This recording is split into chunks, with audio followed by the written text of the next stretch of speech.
Hello, my name is Fraser2098. And I'm Sam Aiden TV. And welcome to another episode of us reacting to Parasyte the Maxim, episode 17. So episode 17 starts off where we last left off, where Tamako Reiko is facing off with the three parasites who consider her to be an asset, an unworthy asset. And she's basically running away with her parasite powers into this building, these steel pipe buildings, and she faces 1v1 with this old parasite-looking guy, and he's like, I have stronger muscles than you, so I could easily kill you, if we did a 1v1. And basically what ends up happening is Tamako Reiko breaks apart a bit of herself and puts it inside the guy, and then she starts running away. Laughing, mind you, and that's important that she's laughing. You'll see why later on. So anyways, after she's running away laughing, the guy now has her inside of him, and she's slowly killing him on the inside, and when she does, she goes for the woman. So Tamako Reiko, the other half, is running away, and she's going a bit psychotic. I don't know, it's probably because she lost a bit of her parasite, or she was doing it on purpose or something to gain attention. I don't know. But so she was running away, and this group, these couple actually sees her without half of her head. And they go to her and they go like, oh wow, we thought you were a person missing half of your head, because now she looks normal. She was kind of Blair Witching it for like a second. And she's like, oh yeah, don't worry, I have nothing inside my head. Splits her head in half, nothing happens. And then she proceeds to laugh, even though parasites laughing are really the most unnatural thing ever. And as she's running away, the other parasite sees her, and she's like, what the fuck is she doing? Is she going insane now? We definitely gotta kill her. So she's at the steel beam building, and the girl with the half of Tamako Reiko inside of her is being controlled and is attacking the guy, and the guy actually kills her comrade, but she uses that to her advantage so that she could kill that guy, masking her presence. And of course that half of her goes back together and kills her, and boom, done that. She then goes back home where her child, where she sees a note, she reads it, and her child has been taken, and she needs to go to this park at 5. So she goes to Shinichi's house, looks at his baby photos, which is the strangest thing to do when you're at someone's house, but okay, whatever. Baby Shinichi looked adorable anyways.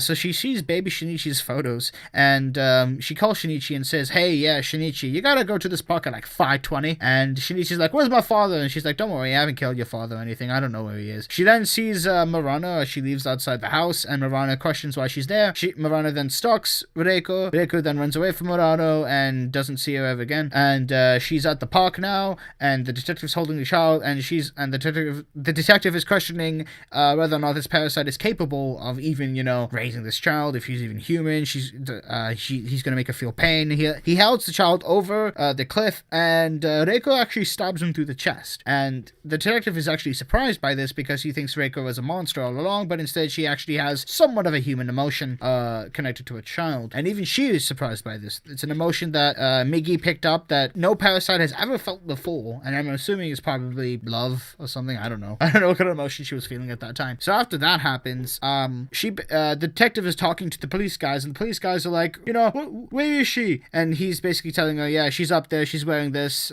she's carrying a baby, and then the police is to the detective, you mentioned another guy in your report, and he's like, don't worry, he's human, don't even, touch him or whatever, it's fine. And he doesn't even give them his name.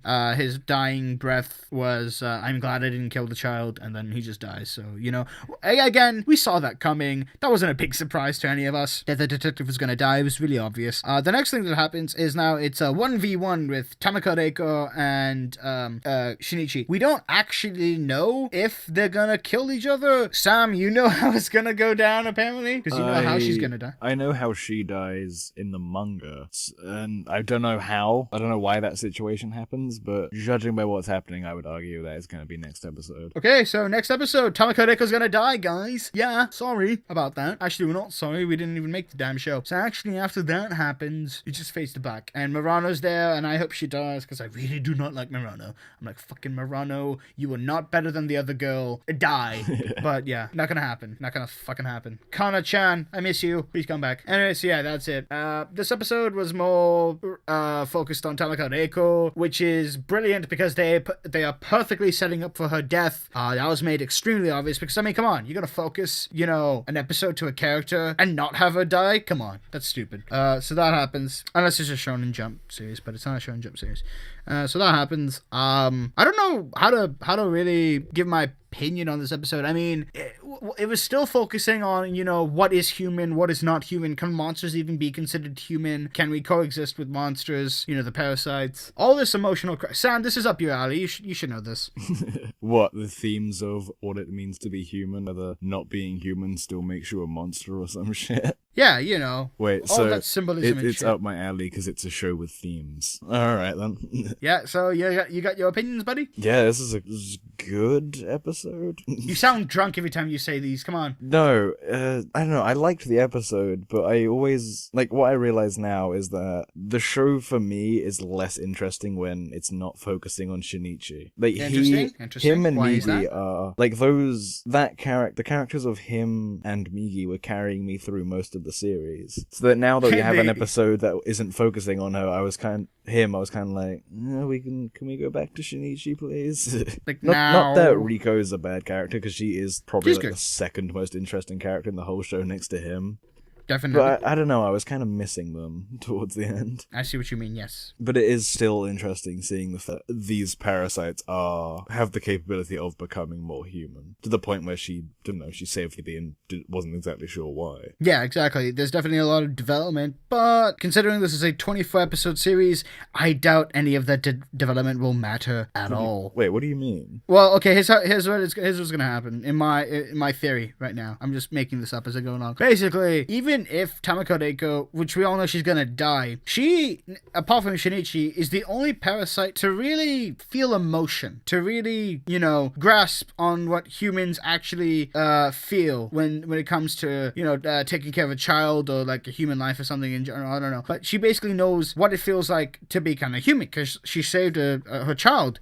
There was no logic in saving her child. In fact, it would make more sense for her child to just kind of go. She didn't even have to save the child. It would have meant nothing to her, but she did. And when she's gonna die, no other fucking parasite is gonna feel that. No other parasite, as we know of yet, has had a child or was feeling any emotions apart from Shinichi. But Shinichi's, the half breed, so that again doesn't count. Although, so it's all gonna mean nothing in the end. I don't quite understand where you're coming. So you're saying that it won't matter because the only character who it would have mattered to will die. Yes. But there might be other ones out there that have had children. Or ones that understand human emotion. Yeah, there might be. Might. If she dies, that doesn't tarnish it. It was just to show that this does happen. And it probably has happened again. It's just they've only focused on the one time it did happen. Maybe. Maybe it won't even happen and he kills all the parasites. Who knows? So you're saying that if she dies, that whole message will become null and void? Null and void, because then guess what? Guess what? Humans will know what parasites are, because let's be honest, the police, when they're gonna be there, they're gonna fucking see it, and then they're gonna tell the whole fucking world, hey guys, wake up, there are these monsters, we gotta kill them. I don't exactly agree with where you're coming from, but sure. Like, when they kill all the parasites, it's gonna mean nothing, because when all the parasites are gone, what's the point in even, saying, they could have felt human emotion, but there's no point, because you killed them. They might not all be gone, though. Again, mites. There's always mites. Yeah, because this is just guessing as to how the show's gonna end. I think it's gonna end like that. I think, all the parasites are gonna die apart from Shinichi. It's possible, but I don't know. The second last episode is gonna be a boss battle. What, between him and the leader of the parasites? Yeah. It's possible. I mean,